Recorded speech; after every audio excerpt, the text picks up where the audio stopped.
that the banks are legally required to keep in reserves is zero.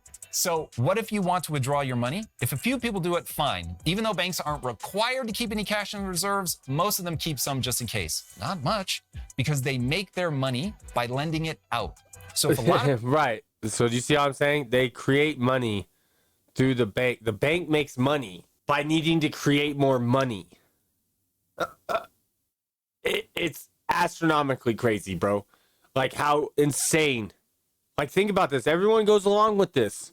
That makes everyone that goes along with this insane. A lot of people try to do it and withdraw their money at once. That's called a bank run, and they routinely collapse banks. Remember Silicon Valley Bank? That was shockingly recent, and had the Fed not stepped in and socialized the losses across all holders of dollars, a lot more banks might have gone down with it. But saving a bank by printing money just pours more water. I haven't had a bank account in a very long time. All my money is on Cash App, or, which is a form of a bank, right? But more and more of my money is getting put into Bitcoin and other such coins that I have a feeling will be very beneficial to me 2 or 3 years from now. Water in the coffee. It's like causing cancer and asking to be called a hero. So basically, I got some coins that I'm not even going to touch. Well, I still have a couple more things to do, like on that front, other than stacking Bitcoin. But while I'm stacking Bitcoin, I'm also going to get to certain parameters for a certain amount in certain other coins. So that way, if those said coins also blow up, I'm making tons more money than just by putting my money into Bitcoin. For developing chemotherapy drugs, I'd rather just not have cancer. But that's the system we have. It's all debt as far as the eye can see. The system of pouring water in the coffee, known as modern monetary theory, usually weakens your purchasing power by 2% per year compounding. That is literally their stated goal. It's often worse and rarely better. And even at just 2%, it's horrific because 2% year after year means the increase is exponential. 2% compounded inflation means you lose more than 20% of your purchasing power in just 10 years. If you start saving for your kids' college fund on the day they're born, 18 years later, when they enter college, you have lost roughly 43% of the value of those initial dollars. Damn. That's nearly half. And like I said, that's assuming 2% inflation. But we've had more than 25% inflation in the last 5 years alone. Inflation isn't some natural force that can't be avoided. Bro. It's engineered, and it was made possible in its current form by, you guessed it, the Federal Reserve Act of 1913. They are on Jekyll Island. They laid the groundwork for an economy built on promises rather than one backed by gold. This gives politicians the ability to promise endless things for free and ensures that taxpayers cover the cost of bankers' mistakes when things go wrong. And they do go wrong. At times, horribly wrong. The same institutions that cause the problems then get bailed out by the taxpayer, not just saved, rewarded. Don't believe me? Digest these brutal facts. In 2008, despite the unprecedented losses and mismanagement across... I told you 2008 was a bad year for all of us, not the banks. The entire banking sector that led to the greatest financial catastrophe of our time, banks paid out about $18 billion in bonuses to executives with taxpayer dollars. This is after the bailouts. The following numbers were paid with your tax dollars. Merrill Lynch paid nearly $3.6 billion in bonuses despite reporting losses exceeding $27 billion. Goldman Sachs paid out $4.8 billion in bonuses after taking in billions from TARP. I mean, look at this. Look at this, bro. They're like, here, we're just going to take all this money from you guys and give it to all these people, these corporations, right? But then these corporations took percentages of this money and gave it to like the CEOs and the presidents and and all. billions of dollars left your hands to make rich people even more rich. And you have to compute that some rich people have so much freaking money, there is no way they could possibly spend it. Like, do you see what I'm saying? They can't possibly spend the money in their lifetime. Yet, all they do is seek to get more money. That is unnecessary for their existence. When you reach the amount of money where you can logistically buy everything you want 10 times, 100 times over, when is it enough? 1,000 times over? I'm talking about everything you possibly could imagine buying for yourself. Imagine that you have enough money to do that 1,000 times. What's the purpose? What's the purpose of needing like 1,000 houses, right? One human doesn't need 1,000 houses. Do you see what I'm saying? And imagine that all the houses were mansions that were worth 20 million each.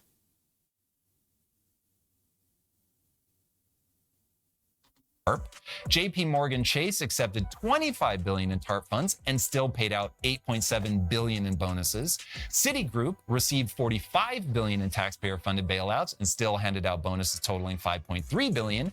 AIG, after its nearly $182 billion government bailout, paid $165 million in bonuses to executives in the very unit responsible for their catastrophic losses. No big deal, right? Right, just 125 million for the people that made the mistake. Hey, we're gonna reward you with a shit ton of money. I'm pretty sure in my existence, every mistake I've ever made led to me not making money because I lost that place, lost the job. It's not like money has to be grown on trees. It's just made instantaneously on a computer. Oh, and also, like he said right there, see another idiom that is for idiots who do not comprehend language manipulation. All money is made from trees. The fact that people say money doesn't grow on trees is insane because all money is made from trees that are cut down. So essentially, all money is grown from trees. So what if a bunch of water gets poured into your coffee, right? Bankers are just hardworking people doing their best. Sometimes they're going to make mistakes. It doesn't mean that they have ill intent, does it? Not so fast. One thing that Griffin goes to great lengths to demonstrate in his book is that there is knowable cause and effect between a system based on debt and the need for inflation. The backdoor of inflation wasn't an accident. It's flawless design with the express intent of giving bankers and politicians control over the secret tax of money printing. But how do they get us to fall for it? Why did we ever sign off on this? Welcome to part 3, engineering economic. Look, the reason why this was actually easy is because, like I said, this is a side effect, right? This is not the control. This is not the system of control. This is not the source. It is a side effect. The Federal Reserve, money, debt, blah, blah, blah. All that is a side effect. Behind the true system of mental control is the control of language and the producing and direction of vibrational speaking patterns, because those are casting spells that manifest reality. And if the system controls what you say, it controls what you manifest. Therefore, it controls your reality outright. Crashes to achieve bailout. Between 2008 and 2023, the Federal Reserve created over $8 trillion out of thin air. The result? The top 1% now own more wealth than the entire middle class combined. Asset prices hit record highs, the poor got poorer, and the people who caused the crash got rich from the bailout. Now, as the saying goes, never attribute to malice what can be explained by incompetence. But as Griffin argues, this wasn't a failure of insight or oversight. Economic booms and busts are the intended outcome of the modern monetary system. The system is designed to create the need for government bailouts. Why? because a bailout is the transfer of wealth from anyone who has dollars or even just gets paid in dollars to the bankers or corporations who are deemed too big to fail. And out of fear and a lack of understanding, even the people most negatively affected will clamor for a bailout. Don't trust what someone says. Don't even necessarily trust what they do, but always trust a pattern. Either every economist. And why do you think I say I only trust pattern recognition, experience, and observation? Who believes in modern monetary theory is a moron who has consigned us to an ever-widening wealth gap. Or, as Griffin says in the book, these disruptions in the free market are the result of government prevention of competition by the granting of monopolistic power to a central bank. That is the Federal Reserve Act. According to Griffin, the Federal Reserve doesn't stabilize the economy. Through its monopoly on money, it destabilizes it on purpose. The booms and busts are not bugs in the system. They're built-in features triggered when most advantageous to the people who control the monetary supply. Take the famous stock market crash of 1929. Griffin documents the Great Depression. Check it out, bro. How the Fed first flooded the economy with easy credit. Why? Because it was the fastest way to create a stock market bubble.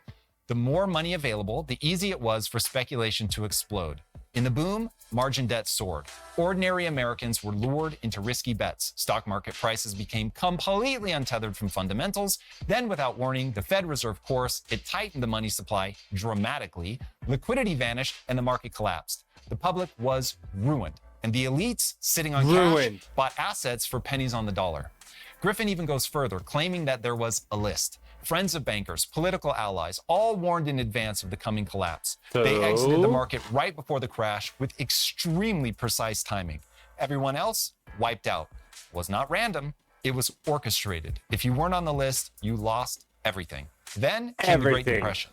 Millions lost their jobs, homes, and savings. But Griffin points out the power of the moment wasn't in the collapse, it was in the aftermath. The crash created demand for a savior, and the Fed, along with DC, responded with sweeping controls, expanded authority, and massive government programs, all funded by debt, thus meeting the creature's needs for ever-expanding debt. It was the perfect pretext to embed central planning even deeper into American life. Now, to be honest, I think Griffin goes too far here. While he presents testimony from insiders at the time to back his claims and details out extremely sus timing from people like John D. Rockefeller, Bernard Baruch, and Joseph Kennedy, there were congressional hearings at the time that failed to reveal the smoking gun. Plus, when speculation gets out of hand, people who understand the system and who aren't caught up in the fever don't need to be notified. In fact, it was Joseph Kennedy, yes, that Kennedy, when the shoeshine boy gives you stock tips, it's time to get out of the market. While I get the temptation to see conspiracy in every corner of the financial system, some restraint is due. Griffin is at his most revelatory in the book when he focuses on the kleptocratic nature of the system itself. It is, as Griffin notes, a machine meant to facilitate the strategic transfer of wealth from the masses to the elites, inflation to build the bubble, deflation to harvest it. You don't need conspiratorial backroom talkings to get to the reality of that point. Right. Just look at 2008. The script played out again. Griffin details how banking deregulations, a bad idea when you have a monopolistic cartel, enabled reckless lending and exotic financial instruments, mortgage-backed securities, derivatives, synthetic CDOs. The banks knew it was a house of cards because they built it that way. Maximize profits on the and see what's really sad is I just got into it with a coworker, bro, and this dude has rental properties and has multiple things like blah blah blah that is tied in to this very shit that Tom is talking about. And I warned him. The way up, get a bailout on the way down. Those are the incentives of the system, and you show me the anyways, so it's really sad because I attempted to warn him that he needs to get out of that shit, start investing in Bitcoin. But you have to also comprehend he's working part-time at UPS, which is a manual labor job of the lowest form. And then he tried to come at me like he was better than me. Like he ain't in the same position, working the same position I am. You know what I mean? And because of what I know, I'm far better off than he is. Because 10 years from now, he's going to be sucking it a lot if he doesn't get out. And I don't think he will because he seems like a stubborn soul. incentives, and I'll show you the outcome. And that's exactly what happened. When the 2008 crash hit, as detailed previously, taxpayers and dollar holders didn't just pay for those losses, they financed executive bonuses for the very people who blew up the system. It's too crazy to make this up, but it gets even crazier. Welcome Right? to Oh my part goodness. 4, the utility of war. Perpetual conflict in a debt-driven economy. Politicians love war. Since the birth of the Federal Reserve in 1913, the United States has been at war, get ready for this, in whole or in part for roughly 70% of those 112 years. So, essentially, for 70% of all people's lives currently alive today, hold on, let me see. Hold on, let me go to ChatGPT because I don't like Google. I don't like anything on the internet. Everything has a potentiality to lie to you. What is the oldest known human in the U.S.?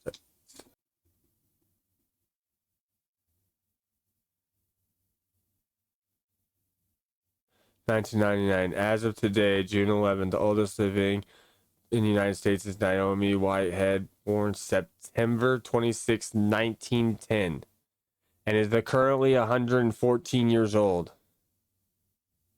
She's held this title since October 22nd, 2024. So, think about that. There is no one alive today that isn't really a part of this. She's the oldest known human in the United States, and she grew up during the Great Depression. She was hitting her, how old? 20s. She was just hitting her 20 years old, bro, when the Great Depression started. And her whole family probably lost everything before she was probably working since she was fucking 10 years old. Crazy, bro. So when I say everybody's in this mess together, we all got here together. There is no one outside of this system of manipulation. And this is just a small part of it, which has to do with you being a debt slave. Just to name a few: World War I, World War II, the Korean War, Vietnam War, invasion of Grenada, invasion of Panama, Gulf War, brief intervention in Somalia, Bosnian War, Kosovo War, Iraq War, and who could forget the war in Afghanistan? Is this bloodlust, conquest, or something else? Now, if you're finding this as mind-blowing as I did when I first learned about it, you are going to want to dig deeper. That's exactly where short form can help. G. Edward Griffin's book, The Creature from Jekyll Island, but is a I would dense, suggest you complex always read, over 600. I suggest you always do your own research fully and not go to short form reading anything, because that deduces your attention span. You want to try to expand your attention span to be able to consume more information in a sitting than less information in a sitting.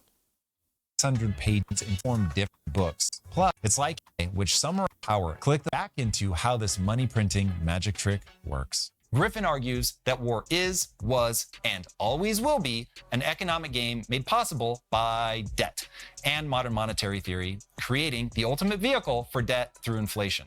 Griffin cites a fascinating document known as the Report A fascinating document from Iron Mountain. While the origins of the Report from Iron Mountain are hotly contested, it's probably best understood as satire. Written in 1967 and most likely a satirical hoax presented as a leaked government document, it outlines the severe societal and economic consequences of world peace. It argues that war, or the threat of war, serves critical functions in maintaining social stability, our economic systems, and political control. Right. And see, if there was peace, then there would be no need for them, or more, the majority of what they do. Griffin astutely notes that whether the report is satire or the result of an actual government-sponsored think tank is entirely irrelevant.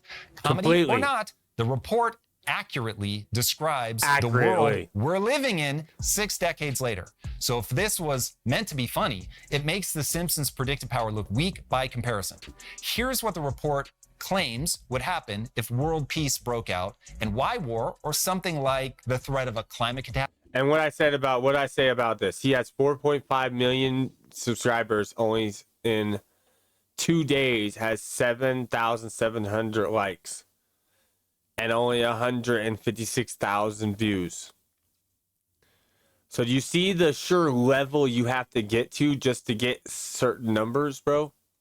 Catastrophe perhaps is needed. There would be economic. I'm in it for the long game. I don't give a fuck how long it takes. I'm gonna get to the top, like the top of the truth that must go for everybody. You know what I say? I say what I mean. I do what I say as much as I possibly can. I'm kind of like do too many things in my head, so like I always have projects that I might not finish. You know what I mean? Disruption. The report posits that war is a cornerstone of modern economies, particularly in the US, due to massive defense spending. Peace would eliminate the need for military budgets, leading to economic collapse or severe recession. Industries tied to defense, e.g. weapons manufacturing and logistics, would face massive job losses, disrupting supply chains and economic stability. Right, so it's like the system needs war, right? It needs you divided, it needs you mad, it needs you at war. The report suggests the economy lacks alternative systems to absorb the labor and capital currently allocated to war, predicting widespread unemployment and. I don't know what it was in the music, bro, but that shit shifted from the left speaker to the right speaker. It was very good ear candy. Let's just say that. And financial chaos. There would also be social instability. War provides. I make music, so that's why I was saying that, because it stood out.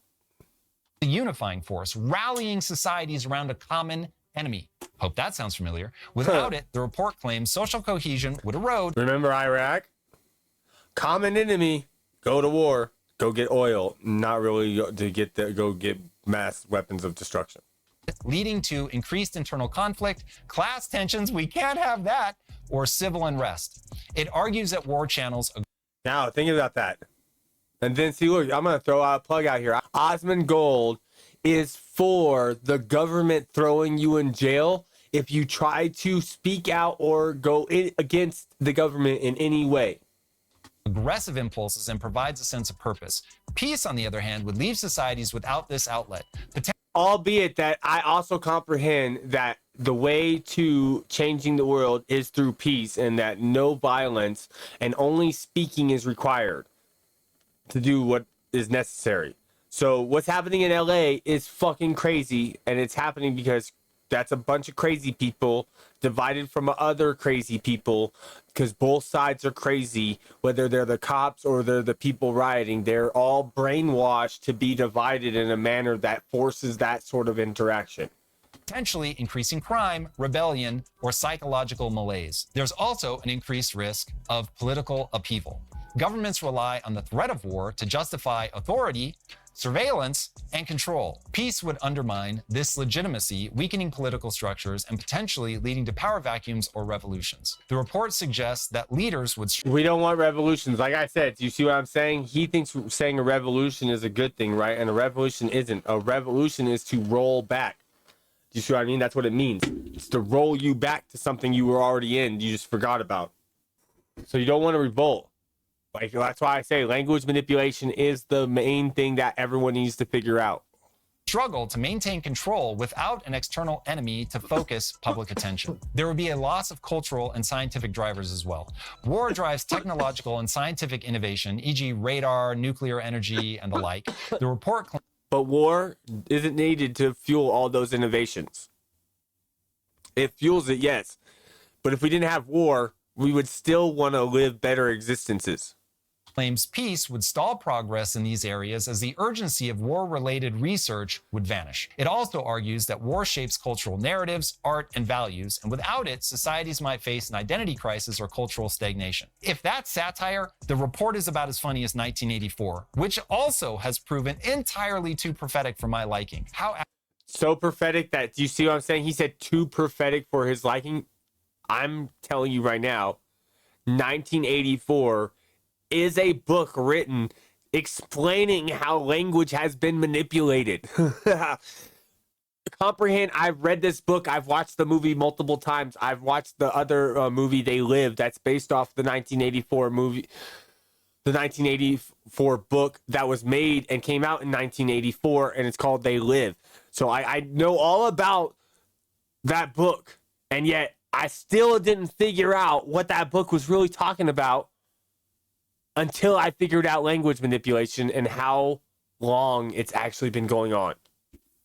Accurate was the report? Well, the war on terror alone has cost trillions. World War II, trillions more. Even Vietnam cost more than $1 trillion in inflation-adjusted dollars. And we lost. Those costs go to buying things. That's a lot of economic stimulus. And all of that was funded through, you guessed it, debt. How? The Federal Reserve printed money out of thin air, lent it out, and earned interest. Comprehend, they say that they went off the gold standard in 1973, but some of my research suggests that they actually went off the gold standard shortly after the Great Depression, somewhere around 1934 or 1936 or something like that. Neither here or there, because they've been printing, even if it was 1973, right, that they started like going off the gold standard, they've been printing false money out of thin air for 52 years, bro. So think of like where we were in debt. Hold on. What was the debt? What was the debt? Hold on. ChatGPT. I need to know something. ChatGPT. Think longer. What was the net, like the overall debt of the United States in 1973?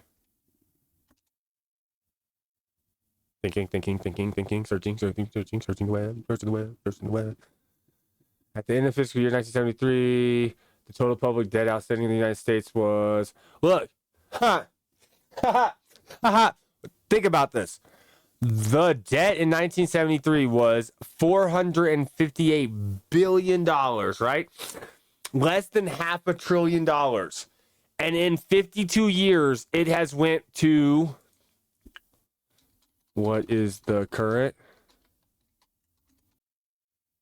$36.22 trillion. So you gotta comprehend, in 52 years, it went from this to this. That's fucking crazy. This is a mass amounts of printing money, bro. Like massively amounts of printing money. That you paid for, are paying for. We're $36 trillion in debt and climbing rapidly. With or without the report from Iron Mountain, Griffin's argument is simple. You need a large looming threat to turn on the money printer. A climate emergency is good, but it's a future problem and so less valuable. Pandemics are rad, but too hard on the real economy. Aliens would be awesome, but for some reason they just refuse to attack. So that leaves war as the undisputed heavyweight champ of motives for money printer go burr. In Griffin's view, this isn't theory. It's already proven. World War I proved out of the gate how efficiently the Federal Reserve could monetize war.